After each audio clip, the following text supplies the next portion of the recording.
bawa ke kantor suami saya. Di sana memang sudah ada suami saya, sudah ketemu lah, dia pulang, ternyata dia pulang ke asrama kan. Kita ditemukan, terus kita ditantang sama komandan, dengan Pak B ditantang sama komandan. Anda mau milih istri Anda atau selingkuhan Anda? Suami saya milih istri karena ada anak. Oke, tapi dengan syarat setelah istri kamu kembali, kamu harus masuk ke asrama dengan istri. Ternyata si selingkuhan suami saya tidak mau ditinggal lah. Sidang selesai, suruh pulang, dia tidak mau pulang. Dia malah nangis di situ. Terus saya tanya, saya kan jengkel ya Mbak, ngapain kamu nangis? Saya cinta mati sama Pak B. Terus saya maunya dinikahi. Tak angkatkan kursi, mau siap pukul pakai kursi. Komandan, ibu jangan bikin masalah, biar kita yang negur, biar dia mau pergi. Akhirnya dia dipanggilkan saudaranya, dia diajak pulang. Dan dia mau pulang dengan syarat kamu tidak boleh menghubungi suami saya lagi. Saya bilang gitu Mbak. Tapi namanya orang cinta ya, dia masih main belakang terus. Saya tahu Mbak, kakak biarkan. Dengan kan suami saya dengan kejadian udah di sidang di kantor, akhirnya dia luluh baik lagi sama saya. Ternyata dia selingkuh lagi dengan perempuan yang keempat, ketuaan lagi. Yang keempat itu lebih karena suami saya kan tadi selain jadi TNI yang jadi sapam di sebuah garmen tadi, hasil dari garmen dikasihkan sama perempuan yang perempat ini. Dan ternyata kelakuan suami saya itu juga bejat. Dia jadi sapam tapi ikut dalam jadi pencurian di pabrik.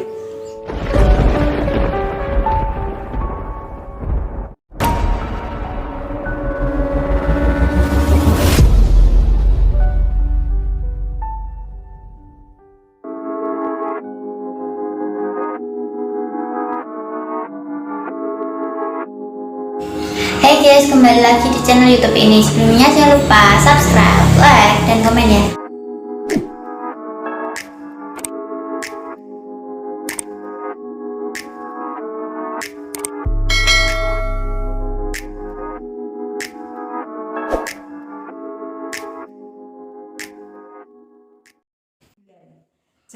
Karena suami saya kan tadi selain jadi TNI yang jadi sapam di sebuah garmen tadi, hasil dari garmen dikasihkan sama perempuan yang perempat ini. Dan ternyata kelakuan suami saya itu juga bejat. Dia jadi sapam tapi ikut dalam jadi pencurian di pabrik. Di pabrik yang dia tempat kerja, dia katanya dapat hasil sekitar 18 juta. Dikasihkan perempuan yang perempat itu buat minggat ke Jakarta.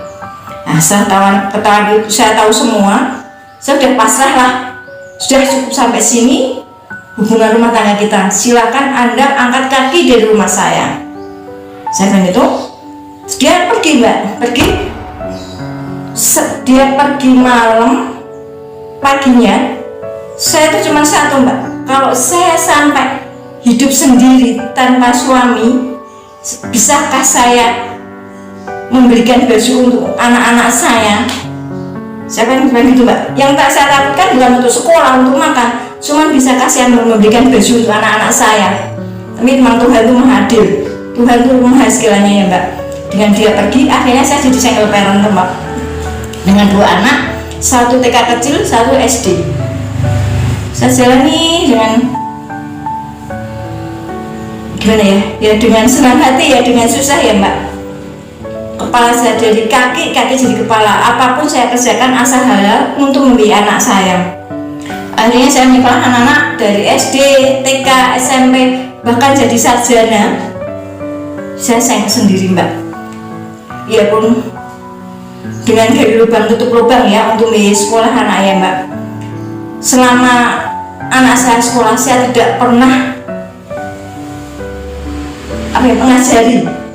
mengajari untuk menggarap PR, untuk saya tidak pernah mbak, saya hanya cari uang dan uang untuk anak-anak. Jadi anak-anak saya dua-duanya hidup dengan nenek dan kakeknya. Oh yes. Setelah suami saya pergi itu mbak, saya juga kepikiran itu tadi tidak bisa beli, bisakah saya belikan baju. Kedua, saya harus bisa membuat rumah untuk berteduh anak-anak saya. Tidak tahu memang Tuhan hadir. Dengan berjalannya waktu saya nyekolahkan, saya bisa bikin rumah saya di daerah Karangjati. Saya tempati selama 9 tahun. Saya punya saudara laki-laki, tidak tahunya dia jahat sama saya. Rumah saya dijual. Hanya dengan hidup dijual, saya tanpa dapat bagian apa-apa. Saya keluar dari rumah itu, saya sekarang hidup dengan anak kontrak satu tempat ke kontrakan lain selama kurang lebih 4 tahun mbak. Itu enggak dari satu tempat ke tempat lain. Untung anak saya tuh enggak malu mbak dengan posisi seperti itu.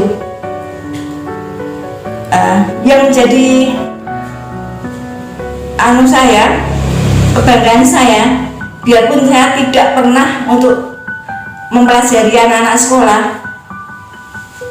Pas untuk kelulusan anak saya SMP yang kecil, yang besar SMA, saya pamit sama teman kantor. Saya mengambil ijazah anak-anak saya. Doakan anak-anak saya lulus ya.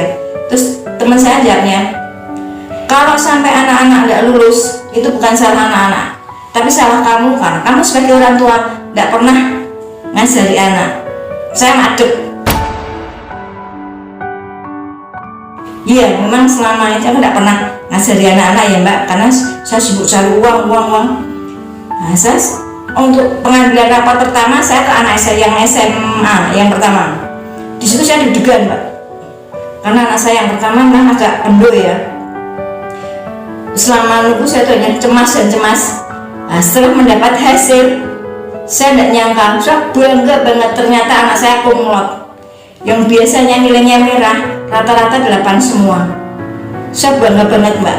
Matematika biasanya 3, dapat 8. Saya selalu mikir, ini gurunya salah nulis mungkin ya. Biasanya 3, kalau jadi 8 mungkin kan. Saya bangga ya mbak. Terus saya lari ke Ungaran, karena anak saya yang pertama sudah diberges, anak yang kedua ke Ungaran, saya langsung lari ke Ungaran. Sama-sama nunggu dengan cemas. Setelah dapat hasil, saya bersyukur lagi mbak, kumlot lagi, rata-rata 8,5 nilai anak saya. Oke, setelah itu kita pulang ke rumah. Saya tanya anak yang besar, kak, kamu mau melanjuti kemana? Belum tahu bu. Kamu tuh udah SMA loh, kok gak punya cita-cita? Saya bilang gitu. Udah, aku mau seperti ibu, dia bilang gitu. Oke, akhirnya dia bilang, bu, aku tak nyoba daftar ke suatu universitas kesehatan di Semarang, Angkatan Darat gitu ya. Terus saya bilang, kalau kamu mau di situ, saya mintakan minimum komandan bapakmu biar kamu diterima. Dia bilang, aku tidak mau, aku mau saya sendiri. Oke, berangkat dia gagal. Terus dia pulang, bu, aku gagal. Terus gimana? Aku mau ke Mas, kalau kamu ke Purwodadi lebih jauh jangkauannya, satu, kedua itu belum punya rumah sakit sendiri. Nanti kalau kamu praktek kamu sulit. Terus mau kemana bu? Cobalah daftar atau mana. Memang ibu punya uang. Pada waktu itu saya tidak punya uang sepersen pun mbak. Saya sudah punya uang, punya berangkat kamu. Ya kalau gitu aku takut. Oke, dia bu, besok pagi aku ke gitu mbak, tak kasih, aku pinjam uang ke ibu saya.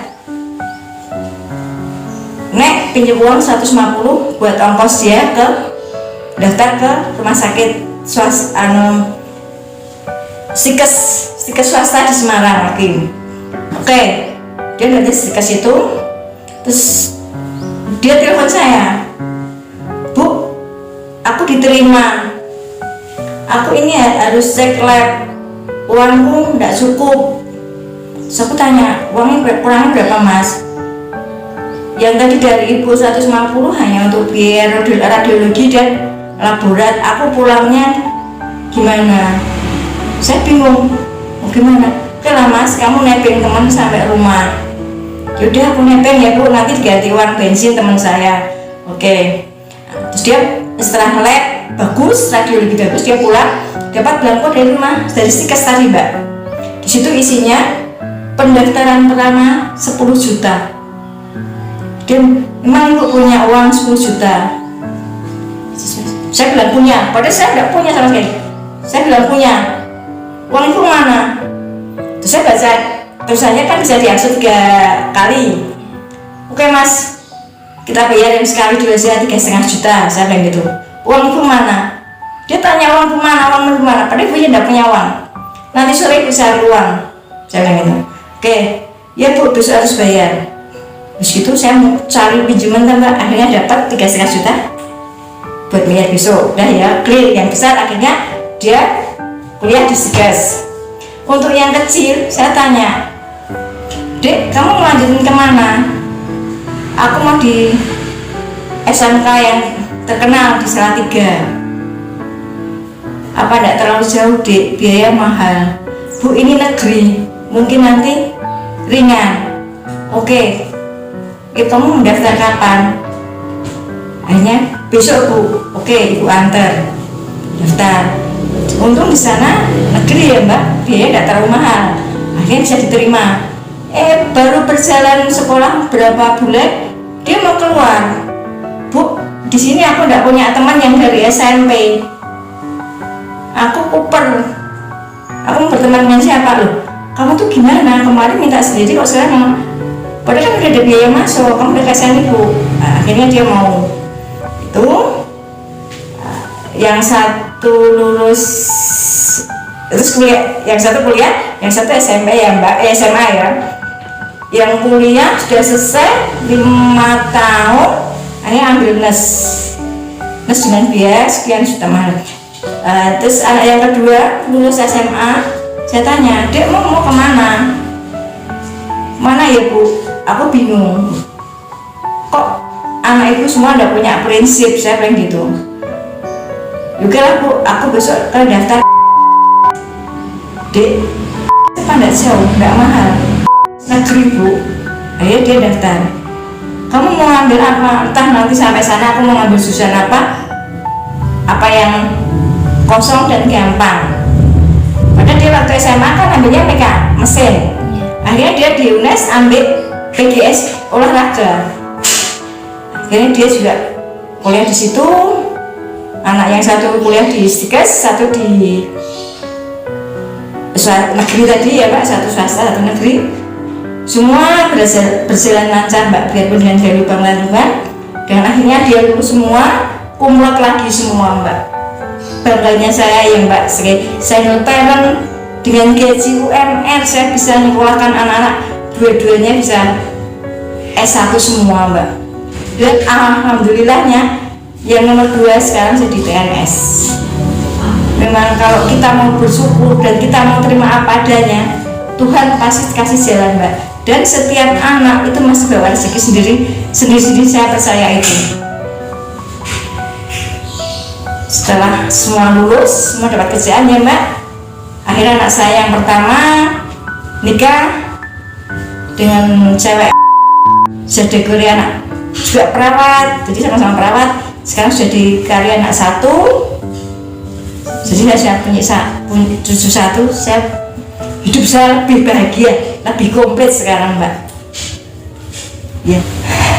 Dan puji Tuhannya, anak yang besar dia mengambilkan perumahan buat ibunya. Jadi sekarang saya hidup dengan anak saya yang nomor 2 di perumahan di Bergas.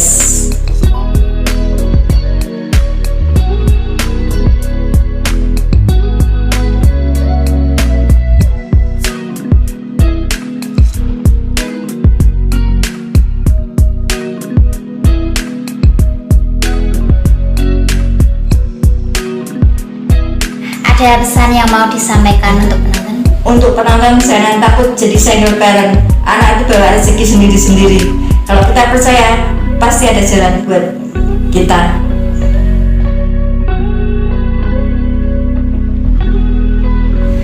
Kalau pesan untuk channel ini, Jangan lupa subscribe, komen, like, dan komen.